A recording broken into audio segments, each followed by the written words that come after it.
Le bébé m'a pointé du doigt. C'est la première chose que vous devez savoir. Quand Alexis Esposito s'est traîné jusqu'à cette benne à ordures détrempée derrière le Bellissimo Club, elle ne s'attendait pas à trouver la vie. Elle s'attendait d'avoir des rats, peut-être un chat errant. Mais ce qu'elle a tiré de la boue, c'était une paire d'yeux écarquillés et terrifiés qui la fixaient sous des couches de détritus. La plupart des gens auraient crié. La plupart des gens auraient pris la fuite. Mais Alexis ne savait pas que le nourrisson en pleurs accroché à son uniforme maculé de boue était Alejandro La Rosa, l'héritier disparu de la famille criminelle la plus redoutée de la ville. Elle ne savait pas que l'homme qui se tenait maintenant à l'entrée de cette ruelle, le pistolet à la main et les mains tatouées tremblantes, était Franco La Rosa lui-même, et qu'elle ne s'attendait certainement pas à ce que, lorsque l'enfant traumatisé leva un petit doigt couvert de crasse et murmura son premier mot clair, « Maman », cela figea le tueur sur place et lie son destin au sien pour toujours. Que se passe-t-il lorsqu'une femme de ménage sans le sou devient la seule chose qui sépare un parrain de la mafia de la survie de son fils? La réponse ébranlerait tout le monde souterrain. Indiquez où vous regardez la série. Commençons. La maison sécurisée sentait louer la fusil et les vieux cigares. Alex Exas n'avait jamais été dans un endroit qui semblait à la fois si luxueux et si étouffant. Des sols en marbre, des meubles en cuir couleur sans sécher, et partout des hommes en costume sombre au regard vide qui la regardaient comme si elle était quelque chose qu'il fallait éliminer. Franco Rosa n'avait pas dit un mot pendant le trajet.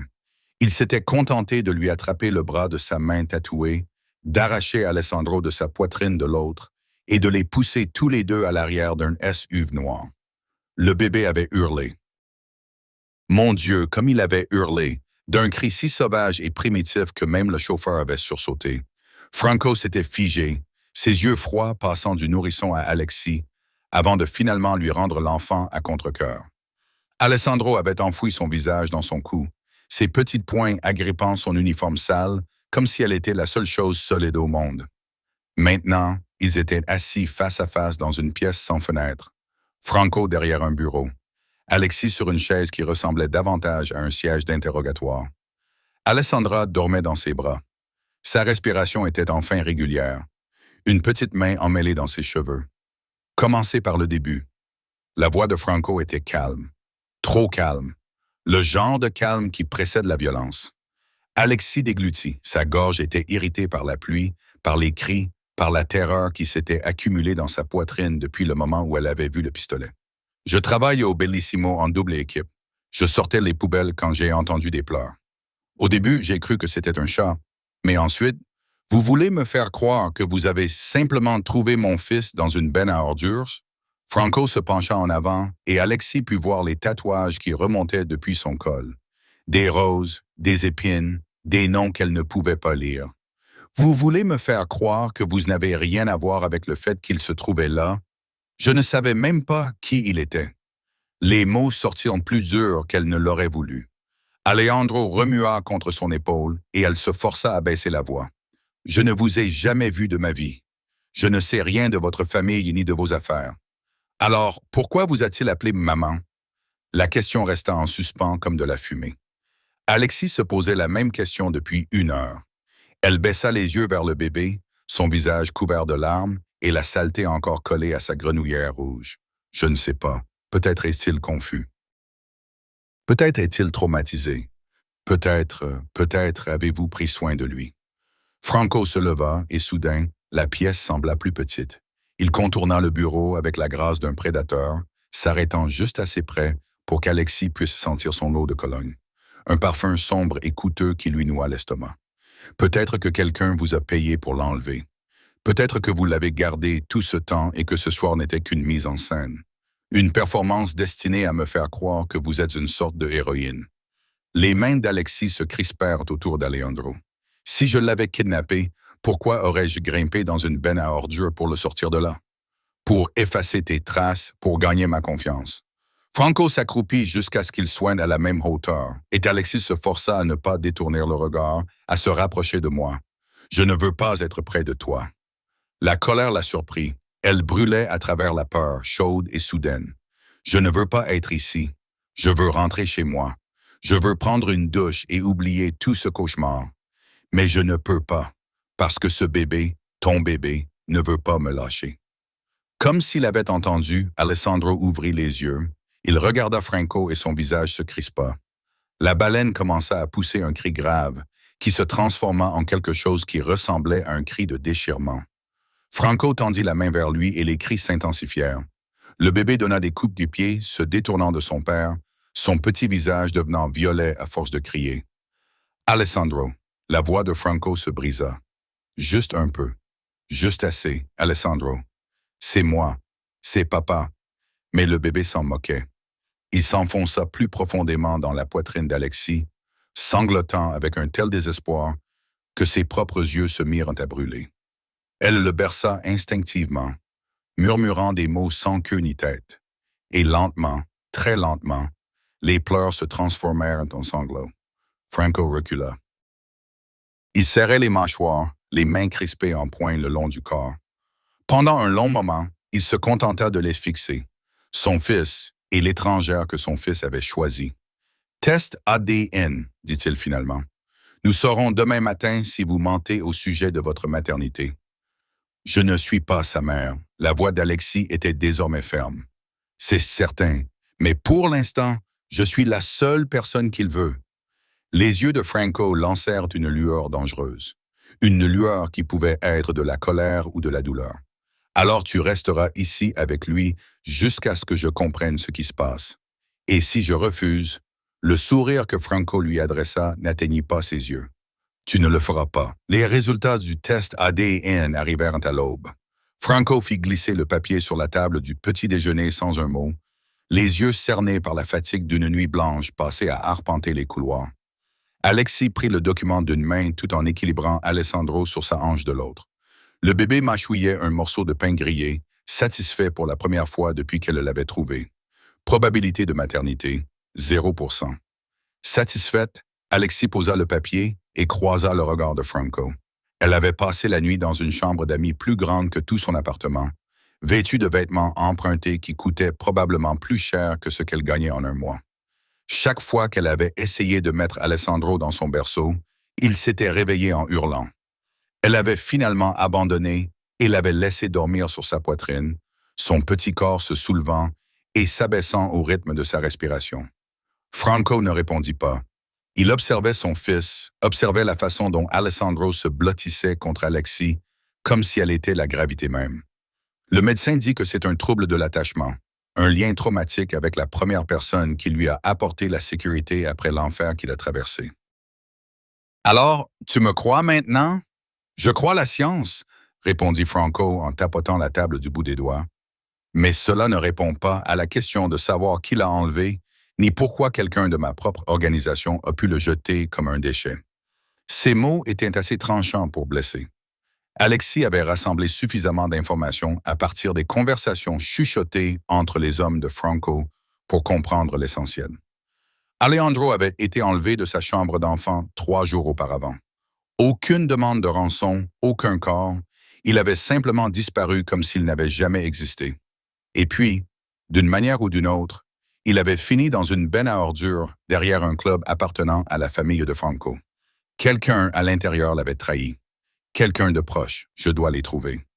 Franco se leva brusquement et Alejandro tourna la tête, les yeux écarquillés.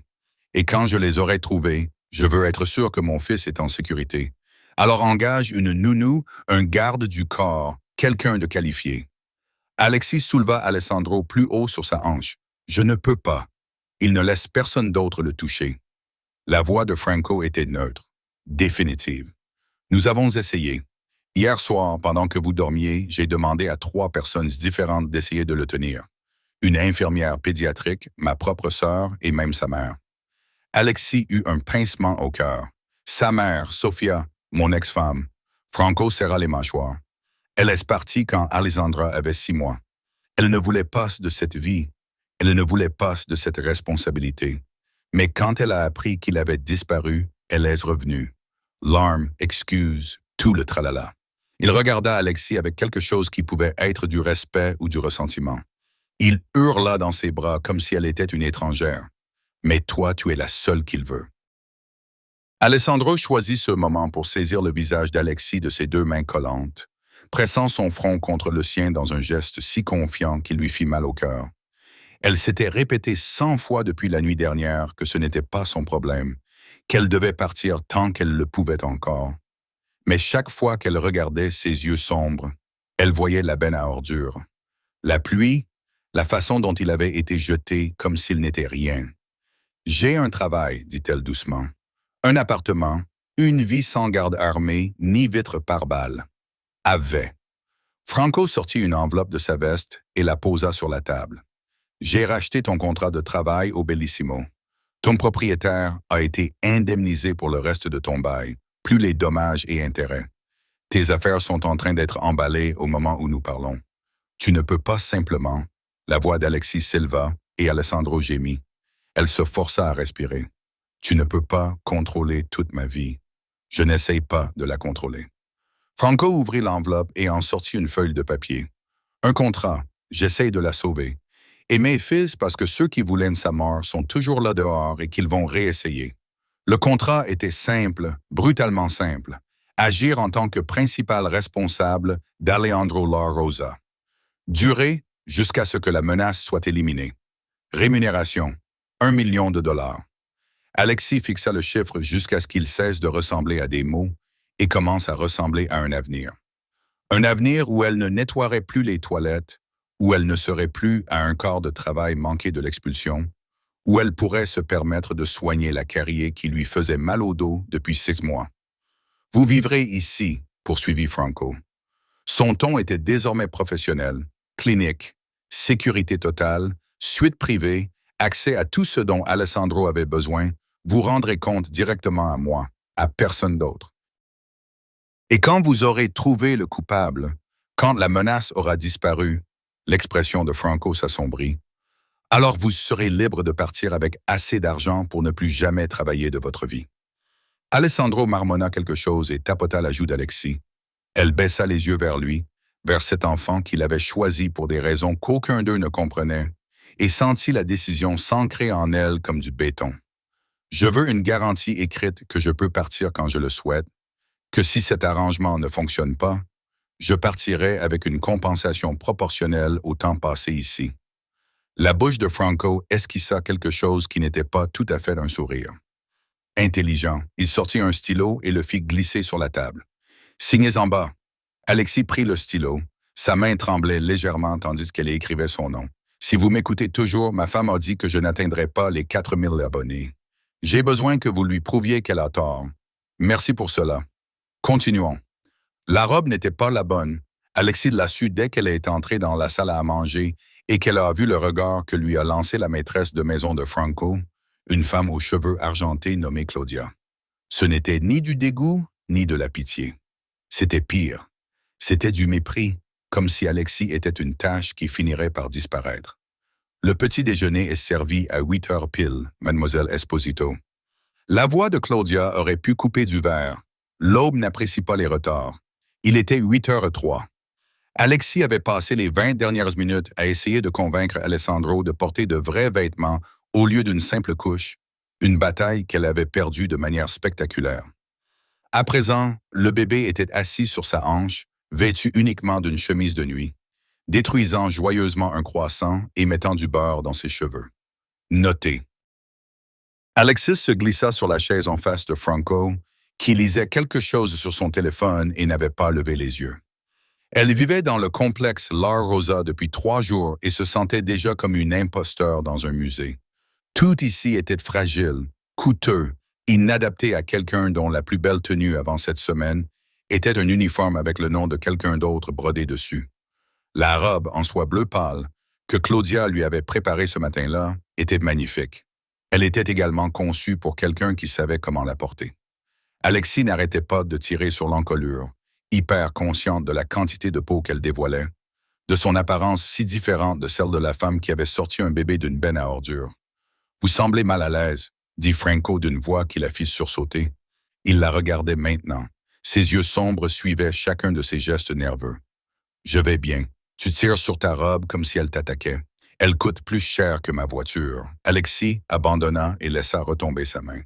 J'ai peur, je vais renverser quelque chose dessus. Alors renverse! Franco retourna à son téléphone. Je t'en achète 10 de plus. Dans un coin de la pièce, elle entendit l'un des serveurs, un jeune homme nommé Marco, renifler. Il se couvrit rapidement d'une toux, mais pas avant que Claudia ne lui lance un regard qui aurait pu décaper la peinture. Mademoiselle Esposito est une invitée dans cette maison, dit Claudia d'un ton qui indiquait clairement qu'elle pensait qu'Alexis était tout sauf cela. Elle sera traitée avec la même courtoisie que n'importe quel membre de la famille. Les mots étaient incorrects. Le ton était venimeux. Alexis avait eu affaire à suffisamment de directeurs d'hôtel et de collègues passifs-agressifs pour reconnaître le jeu.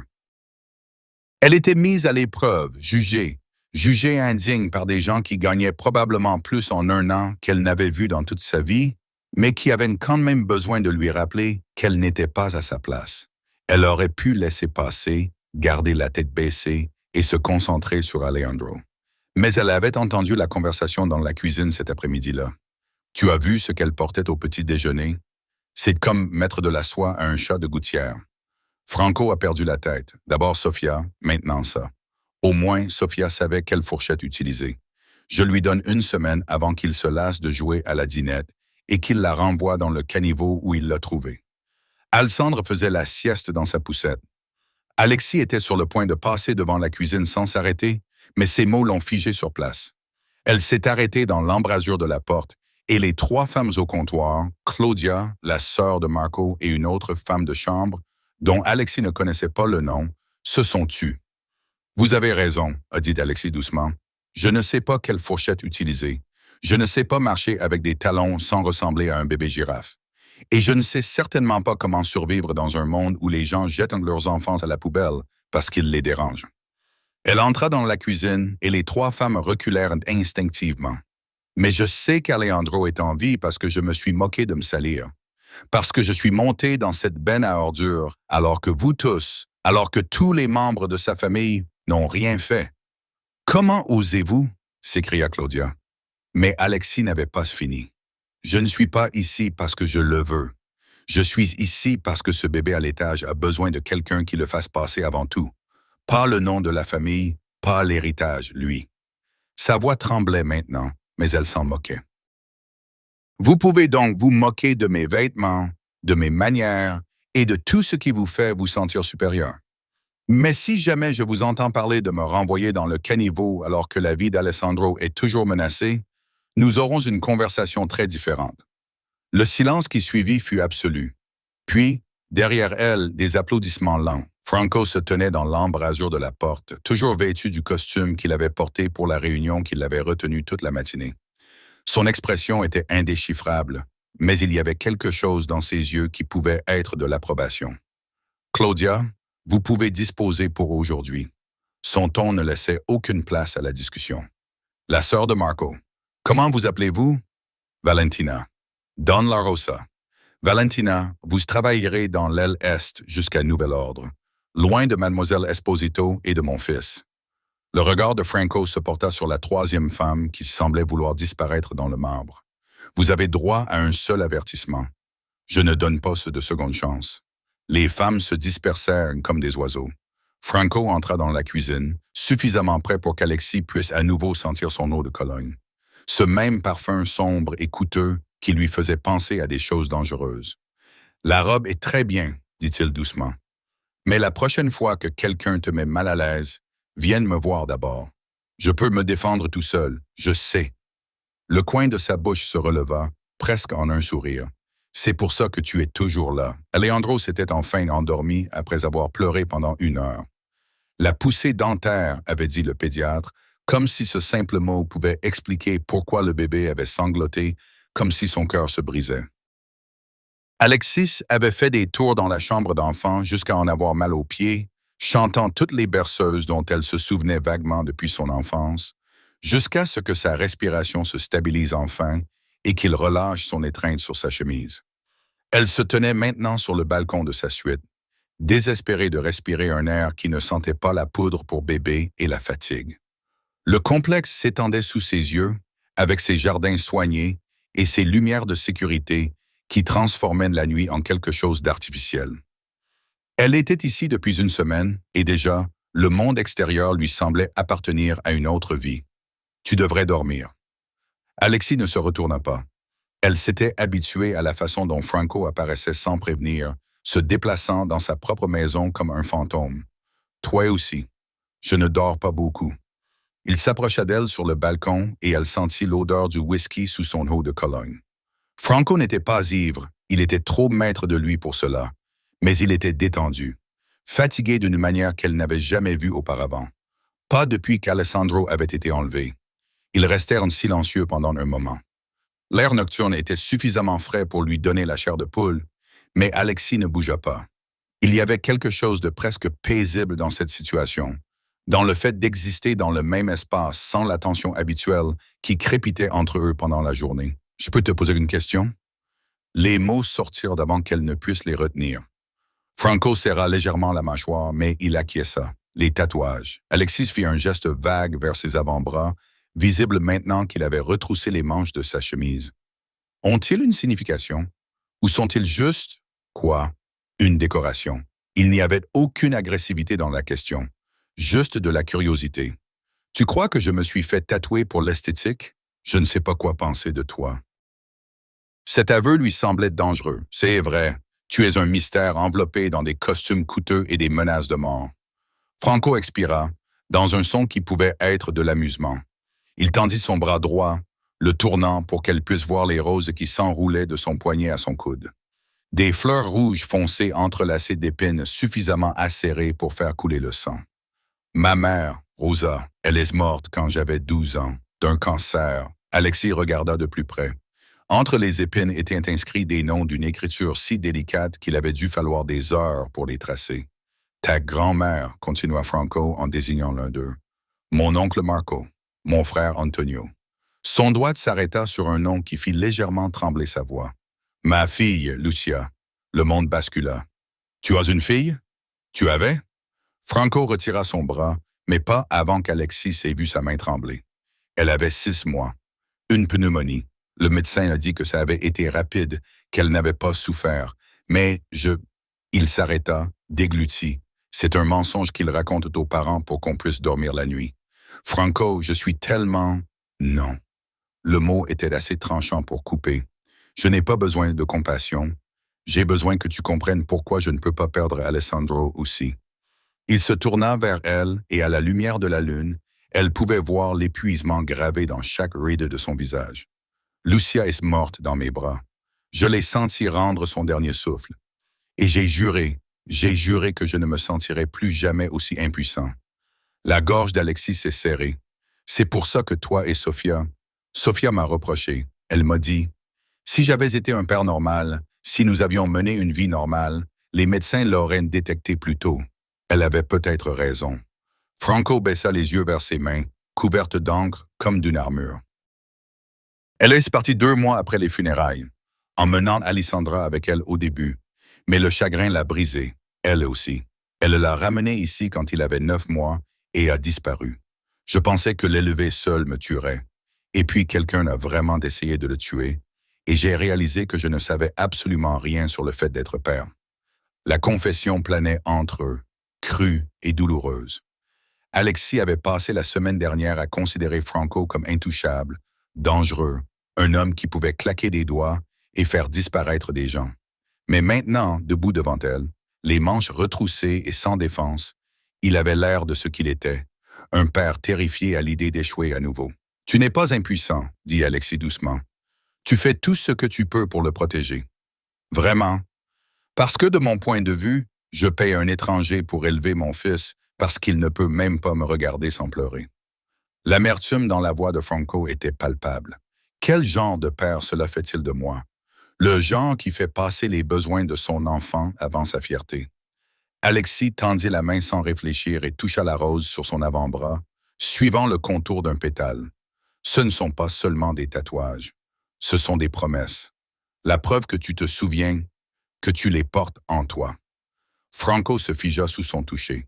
Quand il reprit la parole, sa voix était rauque. « Je vais en faire un pour Alejandro quand tout ça sera fini, quand il sera en sécurité. » « Il le sera. » Alexis retira sa main, soudain consciente de la proximité entre eux. « Nous nous en assurerons. » Nous, Franco répéta le mot comme s'il le testait. Tu dis ça comme si tu restais. J'ai signé un contrat, n'est-ce pas? Les contrats peuvent être rompus. Il la regardait maintenant avec une intensité qui fit battre son cœur plus fort. Pour le bon prix, je ne veux pas de ton argent. Les mots sortirent avant qu'Alexis n'ait pu réfléchir. Je veux qu'Alessandro soit en sécurité. Je veux qu'il grandisse en sachant qu'il est aimé. Cela vaut plus que n'importe quel contrat. Quelque chose changea dans l'expression de Franco, qui s'adoucit. Il leva la main et lui caressa la joue, ses doigts tatoués effleurant doucement sa peau. Tu es soit la meilleure personne que j'ai jamais rencontrée, soit la plus stupide. Je ne peux pas être les deux. Cette fois, lorsque Franco sourit, ses yeux s'illuminèrent. Alessandro adorait le jardin. C'était le seul endroit où il semblait vraiment heureux, courant après les papillons à petits pas chancelants, tandis qu'Alexis le suivait de près, prête à le rattraper lorsqu'il trébuchait inévitablement. Les roses étaient en pleine floraison, leur parfum embaumant l'air de l'après-midi. Et pendant un instant, juste un instant, Alexis pouvait presque oublier qu'il vivait dans une cage dorée, entourée d'hommes armés. Elle était agenouillée dans l'herbe, aidant Alejandro à examiner une coccinelle lorsqu'elle le sentit. Cette sensation de picotement à la base de son cou qui lui disait qu'elle était observée. Alexis leva lentement les yeux, scrutant le périmètre du jardin. Le complexe grouillait toujours de gardes de sécurité. Des hommes en costume sombres étaient postés à chaque entrée. Des caméras cachées dans les haies, des capteurs de pression sous les allées de gravier. Franco lui avait tout expliqué avec l'efficacité désinvolte de quelqu'un qui décrit une liste de courses. Elle s'était habituée à la surveillance constante, au fait que l'intimité était un luxe qui n'existait pas ici, mais cette fois-ci, c'était différent. Plus précis, plus malveillant. Son regard se posa sur un mouvement près de l'aile ouest. Une silhouette se tenait derrière l'une des grandes fenêtres, partiellement cachée par les rideaux, et les observait. L'angle n'était pas celui d'une observation fortuite. Qui que ce soit, cette personne s'était délibérément positionnée de manière à rester hors de vue. Alejandro poussa un cri et lui attrapa la main, inconscient du martèlement de son cœur. « En haut !» exigea-t-il en tendant les mains. « En haut, maman !» Il avait commencé à l'appeler ainsi 3 jours auparavant. « Maman ?» Pas la maman confuse de la ruelle, mais le mot complet prononcé avec l'assurance d'un enfant qui savait exactement qui lui appartenait. Franco l'avait entendu une fois et était devenu si immobile qu'Alexis avait cru qu'il allait s'effondrer. Il avait quitté la pièce sans un mot. « D'accord, mon bébé, on y va. » Alexis prit Alejandro sur sa hanche sans quitter la fenêtre des yeux. La silhouette bougea et pendant 1 seconde, elle aperçut un visage. Trop loin pour être clairement identifiable, mais assez proche pour voir qu'il la fixait directement. Puis il disparut. Alexis retourna à la maison avec Alejandro qui babillait à son oreille, essayant de se convaincre qu'elle était paranoïaque. C'était le domaine de Franco, son territoire. Tout le monde ici avait été contrôlé, ses antécédents vérifiés, sa loyauté testée d'une manière qu'elle préférait sans doute ignorer. Mais quelqu'un l'avait enlevé Alessandro. Quelqu'un l'avait jeté comme un déchet, et Franco n'avait toujours pas découvert qui. Ce soir-là, elle en parla à Marco pendant le dîner. Il était l'un des rares membres du personnel à avoir été gentil avec elle après l'incident dans la cuisine, lui apportant son café le matin et lui apprenant quel couvert utiliser sans la faire se sentir stupide. L'aile ouest? Marco fronça les sourcils, posant la carafe d'eau. C'est surtout un lieu de stockage maintenant, d'anciens bureaux. Le père de Don La Rosa y menait ses affaires avant de mourir. Qui y a accès? Les membres âgés de la famille, le chef de la sécurité. Claudia, je suppose, puisqu'elle gère la maison. L'expression de Marco changea, laissant place à une certaine méfiance. Pourquoi cette question? Juste par curiosité. Alexis esquissa un sourire. Alejandro adore Explorer. Je veux m'assurer de savoir quelles zones sont interdites d'accès. Mais le regard de Marco disait qu'il ne la croyait pas.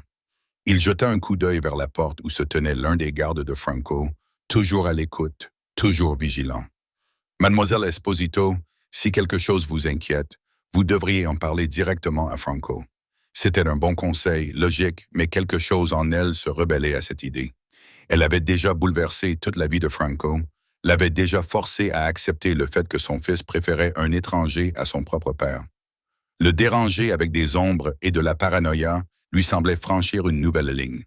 Elle attendit qu'Alessandro soit endormi cette nuit-là avant de partir en quête. L'aile ouest était exactement comme Marco l'avait décrite, poussiéreuse, négligée, pleine de meubles recouverts de draps blancs comme des fantômes.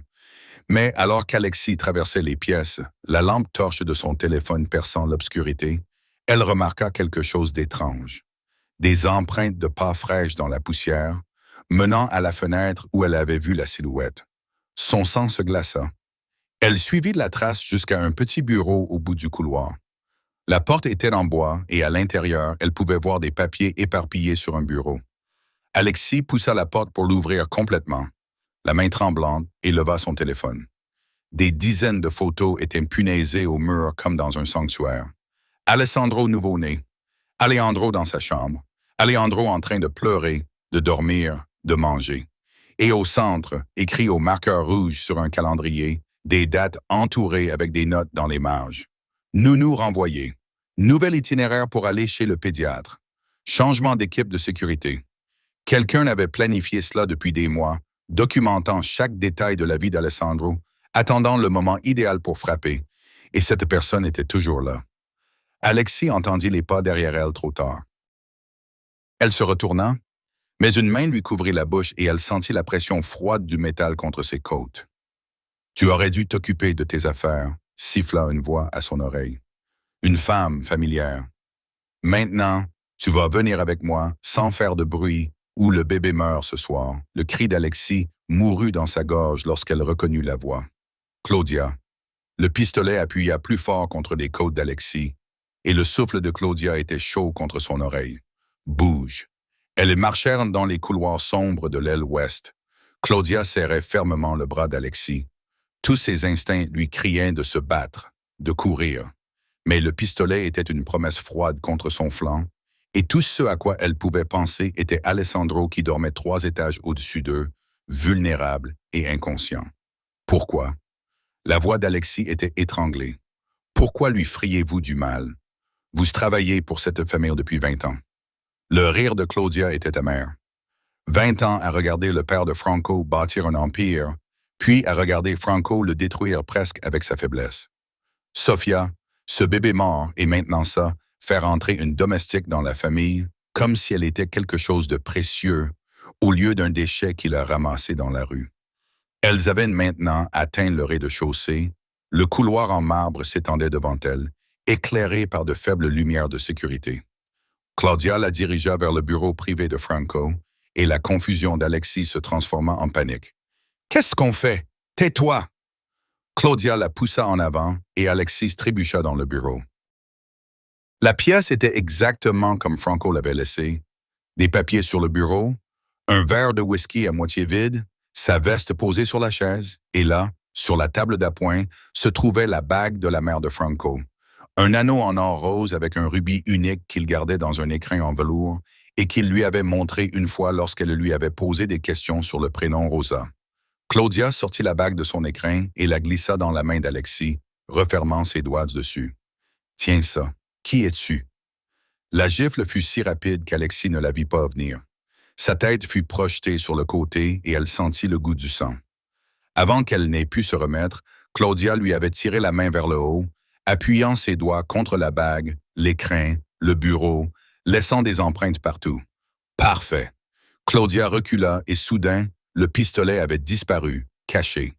Son attitude changea complètement, laissant place au masque professionnel qu'Alexis avait vu 100 fois. Maintenant, crie. Quoi? J'ai dit crie. Les yeux de Claudia étaient sauvages. Ou je monte tout de suite et j'étouffe ce bébé dans son berceau. La menace explosa dans la poitrine d'Alexis. Elle ouvrit la bouche et le cri qui en sortit était un véritable cri de terreur, rugissant et déchirant. Il résonna dans toute la propriété comme un coup de feu. Des pas retentirent dans le couloir. Des portes s'ouvrirent en claquant. Puis Franco apparut, arme au poing. 3 gardes le suivaient. Son regard balaya la scène. Alexis debout près du bureau, la bague dans la main, la boîte en velours sur le sol. Claudia près de la porte, le visage parfaitement figé dans un masque de choc et de détresse. « Don La Rosa », allaita Claudia. « J'ai entendu du bruit. Je suis venu voir ce qui se passait et je l'ai trouvée. Elle volait la bague de votre mère. Le regard de Franco se posa sur Alexis. Froid, calculateur, le même regard qu'il lui avait lancé dans la ruelle, la première nuit, alors qu'elle n'était qu'un problème à résoudre. Non. La voix d'Alexis tremblait. Non, elle m'a forcé à entrer ici. Elle a mis la bague dans ma main. Franco, elle a... Fouillez-la. La voix de Franco était neutre, morte. Les gardes s'avancèrent et l'un d'eux sortit le téléphone d'Alexis de sa poche. L'autre trouva quelque chose dans sa veste, celle qu'elle portait dans le jardin un peu plus tôt. Il brandit une clé USB, du genre de celles qui contiennent des fichiers de vidéosurveillance. Elle était en sa possession, Don La Rosa. La voix du garde était neutre, mais son regard était accusateur. Une clé cryptée standard, du genre de celle utilisée pour notre système de surveillance. Le sang d'Alexis se glaça. Je n'ai jamais vu ça auparavant. Je ne sais même pas comment ça marche. Pratique, dit Claudia doucement. D'abord, elle apparaît de nulle part avec Alessandro. Ensuite, elle s'immisce dans votre maison, dans votre confiance. Et maintenant, nous la surprenons en train de voler des objets de famille et des fichiers de sécurité. Elle regarda Franco avec une sympathie parfaitement venimeuse. Je déteste le dire, Don La Rosa, mais nous aurions peut-être dû écouter notre instinct dès le début. Franco resta silencieux, le genre de silence qui précède les exécutions. Mettez-lui les menottes, dit-il finalement. Enfermez-la dans la chambre. Un cri déchira la nuit comme une lame. Le cri aigu et hystérique d'Alessandro provenait de la chambre d'enfant au-dessus d'eux. Puis un autre bruit, des pas précipités, et la sœur de Franco, Maria, apparut en haut des escaliers. Alessandro se débattait dans ses bras. « Il s'est réveillé, » dit Maria, essoufflée. « C'est Franco, je n'arrive pas à le calmer. Il réclame maman. » Les pleurs d'Alejandro étaient déchirants. « Maman, maman. » Le garde avait tiré les bras d'Alexis derrière son dos. Les menottes métalliques étaient froides contre ses poignets. Alejandro vit la scène et son cri s'intensifia jusqu'à devenir inhumain. Il se cambra si violemment dans les bras de Maria qu'elle faillit le laisser tomber. Alessandro, salaud. Franco s'avança pour atteindre son fils, mais le bébé recula comme s'il avait été brûlé. Maman. Le visage d'Alessandro était violet, des larmes coulaient sur ses joues. Maman, maman. Franco se figea. Alexis pouvait voir la guerre qui se déroulait derrière ses yeux, l'épreuve contre l'instinct, la logique de la trahison contre le bruit de son fils qui se brisait. Alessandro était maintenant en hyperventilation, étouffé par ses propres sanglots. Maria avait l'air terrifiée. Les lèvres du bébé devenaient bleues. « Lâchez-la !» La voix de Franco était calme, mortelle. « Don La Rosa, l'épreuve, » commença le garde. « J'ai dit, lâchez-la. » Le rugissement fit sursauter tout le monde dans la pièce. Franco se retourna vers le garde. « Enlève-lui les menottes, maintenant. » Dès que le métal fut retiré, Alexis se précipita. Elle monta les escaliers deux par deux et arracha Alejandro des bras de Maria. Le bébé enfouit son visage dans son cou, tout son corps secoué de sanglots, ses petites mains agrippées à ses cheveux, comme s'il se noyait, et qu'elle était l'air. « Chut, bébé, chut. Je suis là.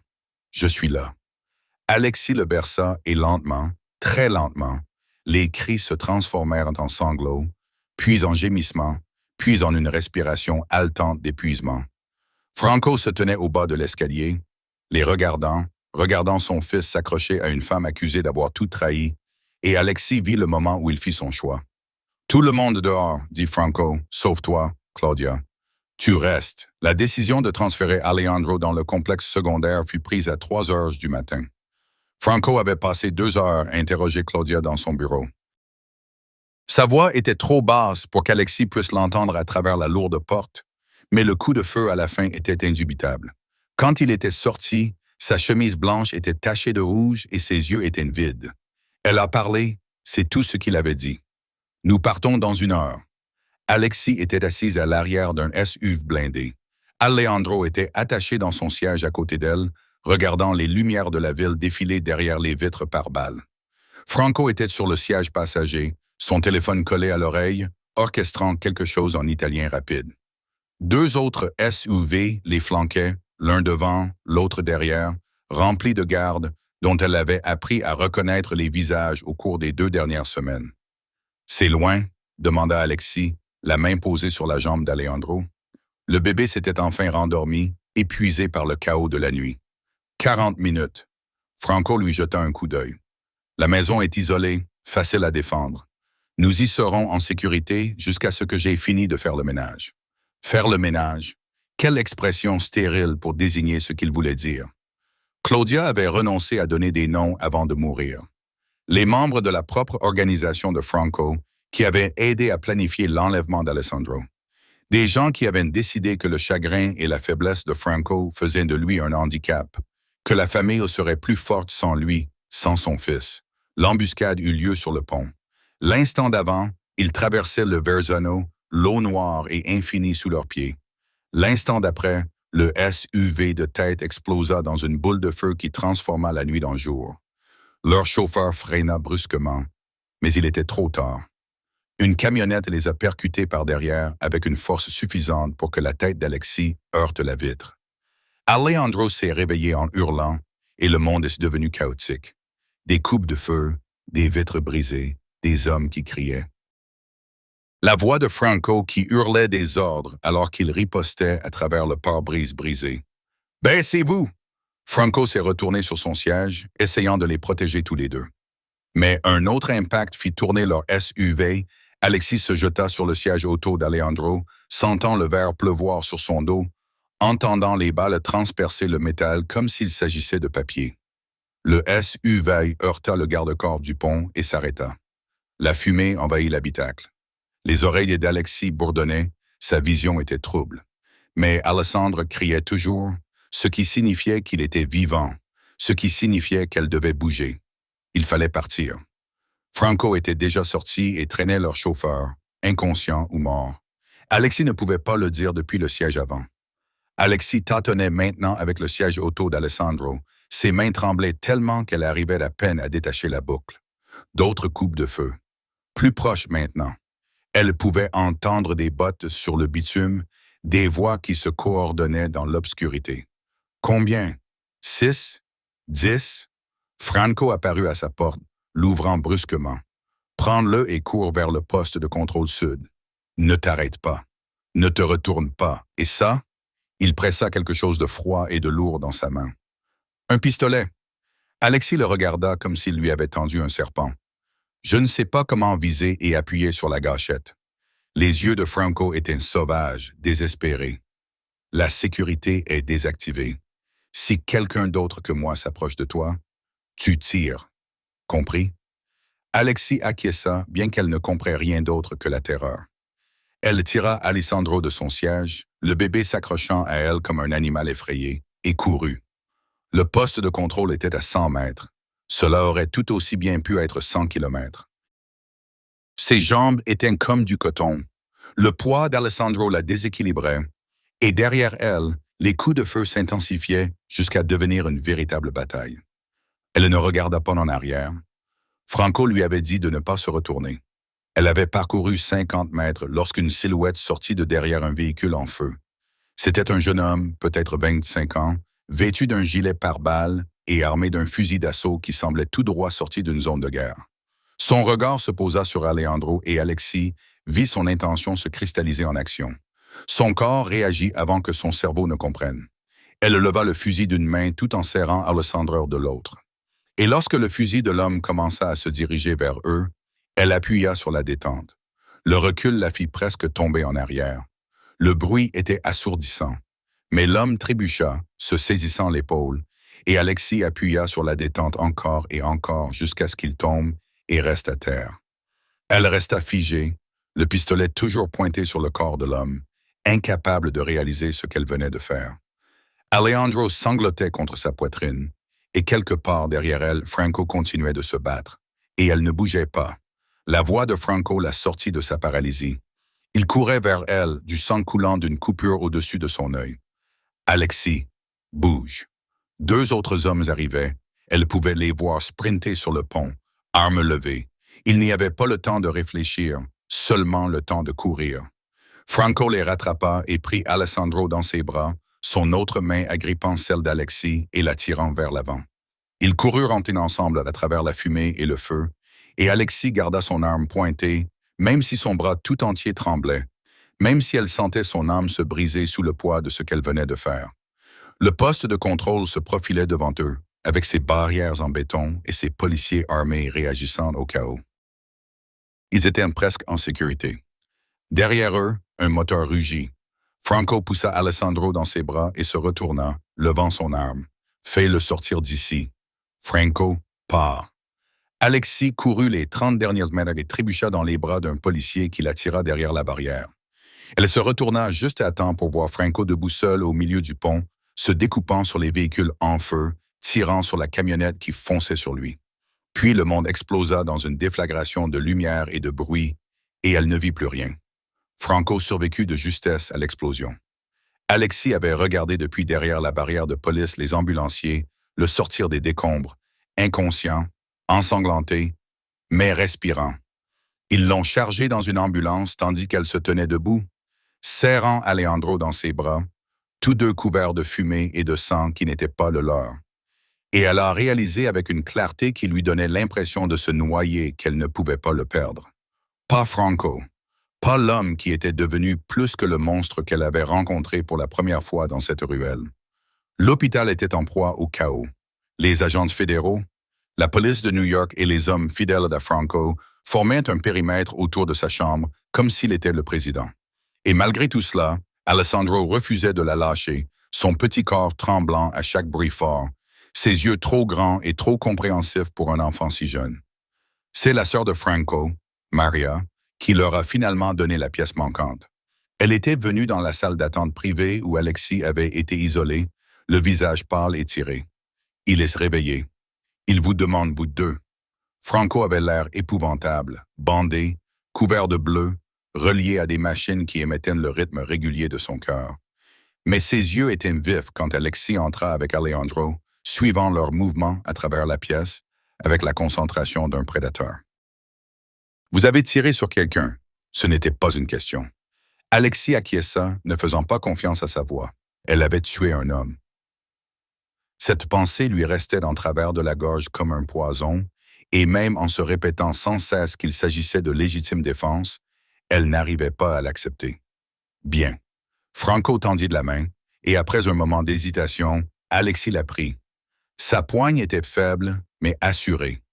Vous lui avez sauvé la vie. Vous nous avez sauvé la vie à tous les deux. Qui était-il? La question la taraudait depuis le pont. Claudia a donné des noms, mais mon cousin Matteo? Franco serra les mâchoires si fort qu'Alexis pouvait voir ses muscles se contracter. Le neveu de mon père. Il se positionnait depuis des années pour prendre le contrôle de la famille, attendant que je montre une faiblesse. Quand Lucia est morte, quand Sofia est partie, il a pensé que j'étais fini. Mais j'ai tenu bon. Alors, il a décidé d'éliminer la dernière chose qui me maintenait au pouvoir. Alejandro. Les pièces du puzzle s'assemblèrent avec une clarté écœurante. Il a pris Alejandro pour me détruire complètement.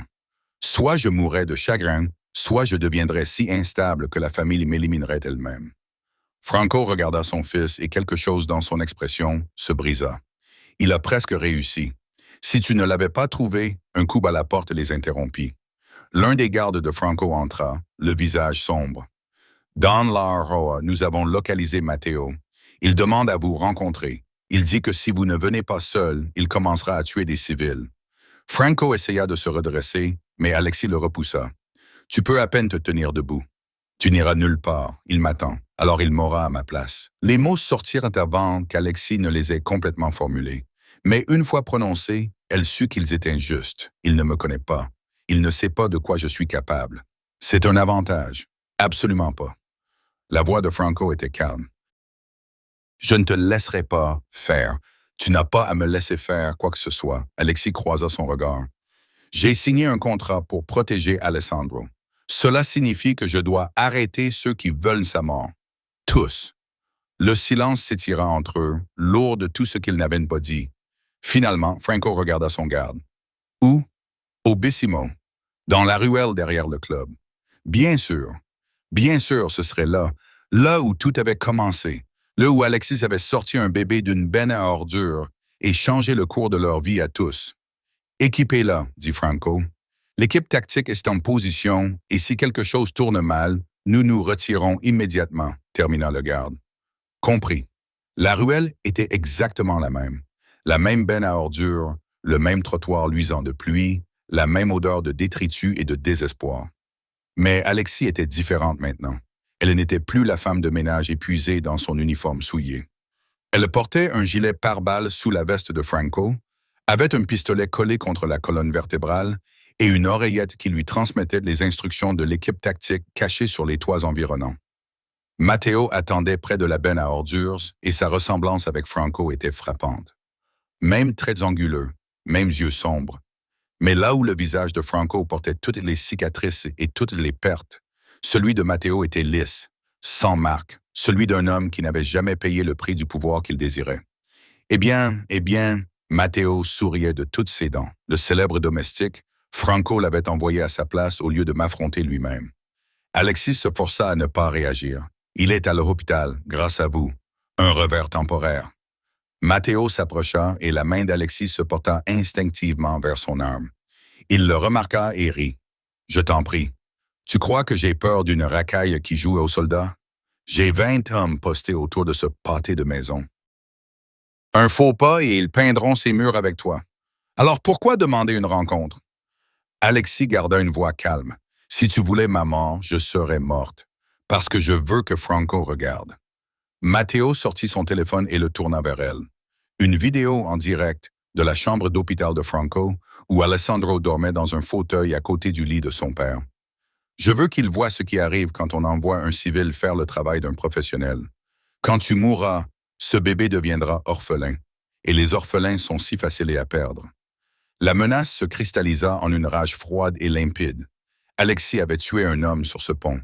Elle avait franchi une ligne qu'elle ne pourrait jamais retraverser. Qu'est-ce qu'un de plus? Tu as raison sur un point, dit Alexis doucement. Je ne suis pas un soldat. Je ne fais pas partie de ton monde. Mais ce bébé dans cette chambre d'hôpital, c'est le mien.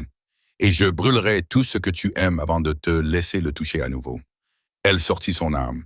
Matteo réagit plus vite qu'elle ne l'avait prévu, lui saisissant le poignet et le tordant jusqu'à ce qu'elle entende un craquement. L'arme tomba bruyamment au sol. Une douleur fulgurante lui parcourut le bras. Mais Alexis ne cria pas. Elle donna un violent coup de pied, visant son genou. Et lorsqu'il trébucha, elle plongea vers l'arme. Ses doigts se refermèrent sur le métal au moment même où la botte de Matteo frappait ses côtes. L'air s'échappa de ses poumons. Elle roula sur elle-même, haletante, et se retrouva face à la même benne à ordures où elle avait trouvé Alejandro. La boucle était bouclée. C'était là que tout s'achevait. Matteo se tenait au-dessus d'elle, son arme pointée sur son visage. Un dernier mot pour Franco? Oui. Alexis sourit à travers le sang. Tu as oublié l'équipe tactique. Les points rouges apparurent sur la poitrine de Matteo comme des constellations. Il se figea, les yeux écarquillés. Puis la nuit s'est enflammée de voix et de mouvements, et des hommes armés ont surgi de toutes les ombres. Le garde de Franco a aidé Alexis à se relever pendant qu'il menottait Matteo. Les ordres de Don La Rosa, Mademoiselle Esposito, ne jamais vous quitter des yeux. Alexis acquiesça, serrant son poignet cassé. Alejandro était sain et sauf. Franco était sain et sauf. Et l'homme qui avait tenté de les détruire tous les deux était à genoux dans la même ruelle où cette histoire avait commencé. Parfois, pensa-t-elle, l'univers avait le sens de la poésie. Le plâtre sur le poignet d'Alexis contrastait avec la soie sombre de sa robe. Elle s'était opposée à l'idée de porter une tenue aussi formelle pour ce qui était essentiellement une réunion de famille. Mais Maria avait insisté, et Alexis avait appris au cours du mois précédent que discuter avec la sœur de Franco était un exercice futile. Elle était maintenant assise dans le bureau de Franco, la même pièce où Claudia avait tenté de la piéger, regardant Alessandro trottiner avec un lapin en peluche, inconscient de la tension qui régnait dans l'air. Franco se tenait près de la fenêtre, lui tournant le dos, les épaules tendues sous son costume sur mesure. Il avait quitté l'hôpital 3 jours plus tôt contre l'avis des médecins, car l'arrestation de Matteo avait déclenché une cascade de révélations qui nécessitait son attention immédiate. 17 membres de son organisation avaient été impliqués dans le complot. 17 personnes qui avaient juré fidélité et qui avaient ensuite comploté pour assassiner un enfant. Les exécutions avaient été rapides et efficaces. Franco avait fait ce qui devait être fait, et Alexis s'était efforcé de ne pas penser au fait qu'elle vivait avec un homme capable d'ordonner des meurtres au petit déjeuner et de dormir paisiblement après, sauf qu'il ne dormait pas paisiblement. Elle l'avait entendu faire les 100 pas dans les couloirs la nuit, avait vu l'épuisement gravé sur son visage, la façon dont il regardait Alessandre avec quelque chose qui ressemblait à de la peur, comme s'il attendait la prochaine catastrophe, la prochaine trahison, le prochain moment où tout lui serait arraché. Sofia a appelé ce matin, dit finalement Franco, sans se retourner. Je veux te voir Alejandro. Alexis sentit son estomac se nouer. Que lui as-tu dit? Que j'allais y réfléchir. Il se retourna alors, le visage impénétrable. C'est sa mère biologique. Légalement, elle a des droits. Si elle demande la garde, c'est elle qui l'a abandonnée. Les mots sortirent d'un ton sec, furieux. Elle est partie alors qu'il avait le plus besoin d'elle. Je sais. Franco se dirigea vers son bureau et en sortit un dossier. Mais la biologie a du poids devant les tribunaux. Le sang compte même quand l'amour ne compte pas.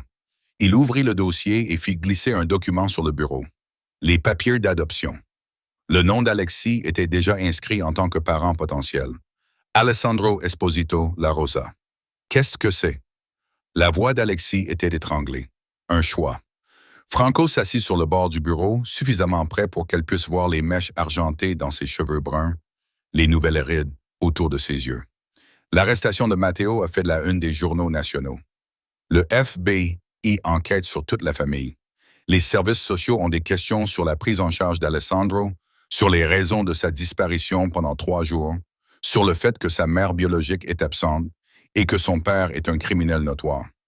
Franco, ils vont essayer de le prendre. Cette confession semblait lui coûter. Ils vont arguer qu'il n'est pas en sécurité avec moi, que ma vie, mon travail, tout ce que je suis me rend inapte. Et ils ont peut-être raison. Alessandro choisit ce moment pour se précipiter vers Alexis, lui tendant son lapin pour qu'elle l'inspecte. Elle le prit instinctivement dans ses bras, le posa sur sa hanche et il attrapa immédiatement son collier, une simple chaîne en argent que Franco lui avait offerte la semaine dernière sans explication. « Mais si vous l'adoptez, » continua Franco, les yeux rivés sur la facilité avec laquelle Alessandro s'adaptait à Alexis, « si vous devenez sa mère légale, cela change tout. Tu es une civile. Tu as un casier vierge, un emploi stable, le genre de parent que les services sociaux approuvent. Tu veux que je l'adopte pour pouvoir le garder? » Alexis entendit l'amertume dans sa propre voix. « Utilise-moi comme bouclier contre le système. » Non. Franco se leva brusquement et l'intensité de son regard lui coupa le souffle. « Je veux que tu l'adoptes parce que tu es déjà sa mère. Parce qu'il t'appelle maman, qu'il te cherche quand il a peur et qu'il ne dort toute la nuit que quand tu es là. Parce que la biologie n'a aucune importance comparée à ce que tu lui as donné. » Ces mots restèrent suspendus dans l'air comme une confession. Alejandro marmonna quelque chose et tapota la joue d'Alexis, qui sentit les larmes lui brûler les yeux. « Le contrat était censé prendre fin une fois la menace éliminée, dit-elle doucement. Matteo est en prison. Les conspirateurs sont morts. J'ai rempli mon obligation. Je sais. » Franco s'approcha jusqu'à se tenir juste devant elle, assez près pour qu'elle puisse sentir son lot de Cologne et voir son pouls battre dans sa gorge. C'est pourquoi il ne s'agit plus du contrat. Il s'agit de ce qui va se passer ensuite, de ce que nous allons construire à partir de là. Il sortit quelque chose de sa poche, une petite boîte en velours qui fit battre le cœur d'Alexis. « Je ne suis pas doué pour ça, » dit Franco en ouvrant la boîte pour révéler une bague en or rose avec un rubis exactement comme celle de sa mère, mais à la taille d'Alexis. « Je ne suis pas doué pour les mots, les sentiments ou toutes ces choses qu'un homme est censé être lorsqu'il demande à quelqu'un de partager sa vie.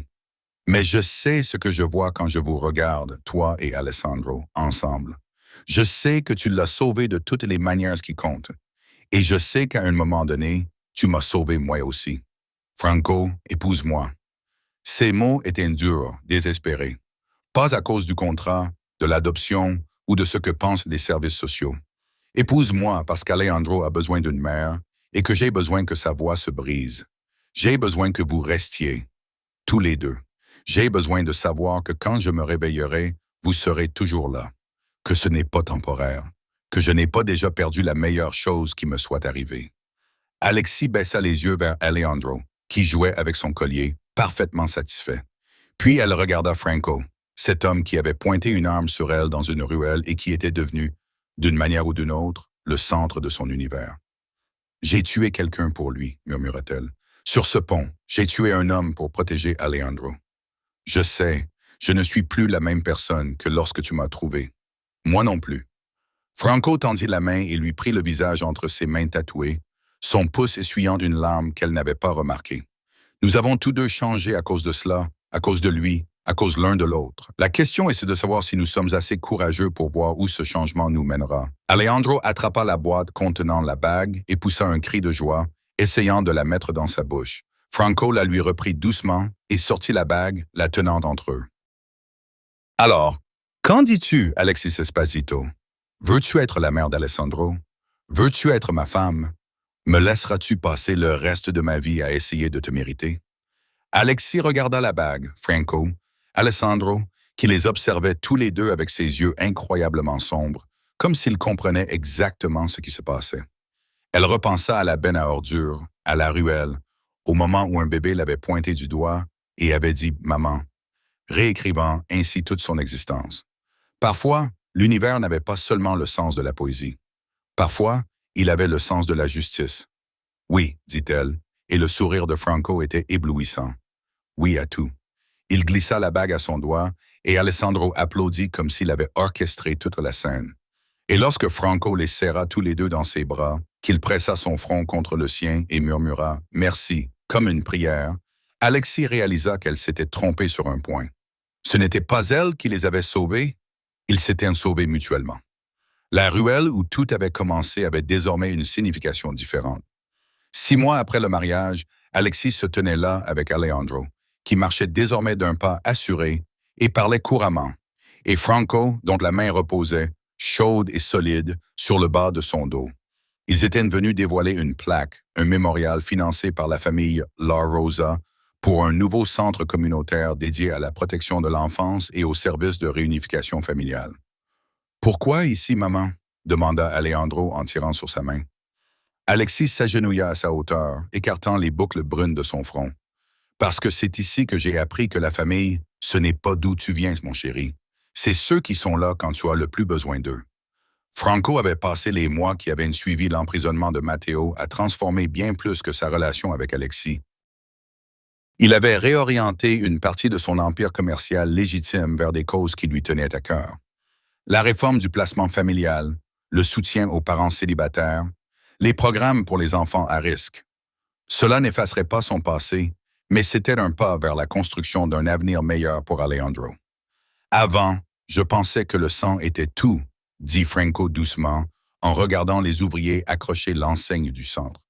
Que la loyauté était héréditaire, que la force signifiait ne jamais montrer sa vulnérabilité. Mais tu m'as appris autre chose.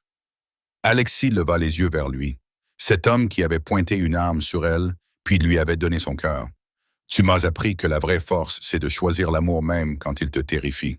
Que la chose la plus courageuse que nous puissions faire est d'être là pour quelqu'un qui a besoin de nous, même quand nous n'avons rien à y gagner. Franco les serra tous les deux contre lui. Tu es monté dans une benne à ordures pour un enfant que tu n'avais jamais rencontré. Tu es resté alors que n'importe qui d'autre aurait fui. Tu t'es battu pour lui alors que tu avais toutes les raisons de partir. C'est ça la famille. C'est ça l'amour. Alejandro enroula ses petits bras autour de leurs jambes et Alexis sentit la vérité de ces mots s'ancrer en elle. Elle avait été si pauvre qu'elle avait dû faire des doubles gardes pour pouvoir payer son loyer. Elle n'avait rien d'autre à offrir que sa compassion et son courage. Et d'une certaine manière, cela avait suffi. La véritable leçon n'avait pas été celle des contes de fées ou de la réussite sociale. Elle avait été celle du choix radical de se soucier des autres. Celle d'un moment de compassion, d'une décision d'aider au lieu de détourner le regard, qui pouvait tout changer. Non seulement pour la personne sauvée, mais aussi pour celle qui la sauvait. Ce que nous avons vécu m'a appris que nous avons tous plus de pouvoir que nous ne le pensons, a déclaré Alexis, s'adressant à la petite foule qui s'était rassemblée pour la cérémonie d'inauguration. Chacun d'entre nous a la capacité de changer une vie. Parfois, cela peut être aussi spectaculaire que de sauver quelqu'un d'un danger. Parfois, cela peut être aussi simple que d'être présent, de choisir de voir quelqu'un qui est invisible aux yeux des autres, d'être la personne qui reste alors qu'il serait plus facile de partir. Elle a regardé les visages dans la foule, certains riches, d'autres en difficulté, tous humains. Si vous voyez quelqu'un qui a besoin d'aide, n'attendez pas qu'une personne plus qualifiée ou plus digne intervienne. Vous êtes suffisante. Votre compassion est suffisante. Un seul acte de gentillesse peut créer des ondulations qui changent le monde. Franco lui serra la main et Alessandro la regarda avec ses yeux sombres qui s'étaient fixés sur les siens pour la première fois dans une ruelle détrempée par la pluie et avait reconnu quelque chose qu'elle ne savait même pas qu'elle avait à offrir. Mère, protectrice, combattante, famille. Non pas à cause de la biologie, ni à cause de l'argent, du statut social ou du destin, mais à cause d'un choix. Parce que l'amour, le véritable amour, a toujours été un choix que vous avez fait chaque jour. Si cette histoire vous a ému, rappelez-vous que vous n'avez pas besoin de richesse ou de pouvoir pour changer une vie. Il suffit d'être présent. Regardez autour de vous, dans votre communauté. Qui a besoin d'aide? Qui est négligé? Parfois, les transformations les plus extraordinaires commencent par le plus simple des actes de compassion. Choisissez d'être le tournant dans la vie de quelqu'un. Choisissez de rester quand les autres s'en vont. Choisissez l'amour même surtout quand cela vous coûte quelque chose. Parce que le bébé dans la benne à ordures peut être littéral ou métaphorique.